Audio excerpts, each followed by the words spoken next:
দিকে গেছিলাম। তা আমার খুঁজতেছো কেন, কিছু বলবা? হ্যাঁ ভাই, একটু দরকার ছিল। আমরা এলাকার ছেলেপেলেরা মিলে ঈদের সময় মসজিদের প্যান্ডেল, মসজিদের গেট এগুলো সাজাইছি। ও, দেখলাম তো মসজিদের সামনে গেট টেট সাজানো। তা ওইগুলো কি তোমরা করছো? জি ভাই, ওগুলোর আয়োজন আমরাই করছি। ডেকোরেটরের তো যে মাল জিনিসগুলো আনছিলাম, সেই ডেকোরেটরের টাকা পয়সাগুলো এখনো ক্লিয়ার করতে পারি নাই। আপনি যদি কিছু দিতেন তাহলে ভালো হইতো।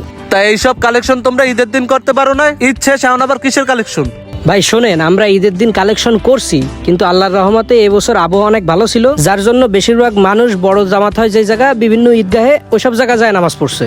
এই কারণে মসজিদে মুসল্লি কম হয়েছে, তাই আমাদের কালেকশনও কম হয়েছে। এই জন্যই আমরা এলাকার বিভিন্ন দোকানদার ব্যবসায়ীদের কাছ থেকে একটু কালেকশন করতেছি। তো আপনি যদি একটু হেল্প করতেন তাহলে ভালো হইতো। ও, তাইলে তো আমি ওই সুজনের দোকানে তো ঠিকই শুনে আইছি। তোমরা মসজিদের কথা কয়ে এই জায়গাতে ওই জায়গাতে চান্দা উঠায় বেড়াচ্ছ, তাই না? দামদামি শুরু করছো? ভাই আমরা কোনো ধান্দামি করতেছি না, একটা ভালো কাজ করতেছি। আপনারা যদি সাপোর্ট না করেন তাহলে কিভাবে হবে? তোমরা মসজিদের জন্য কালেকশন করতেছো নাকি ঈদের পার্টি করবা ঘুরবা এই জন্য কালেকশন করতেছো? সত্যি কথা কও।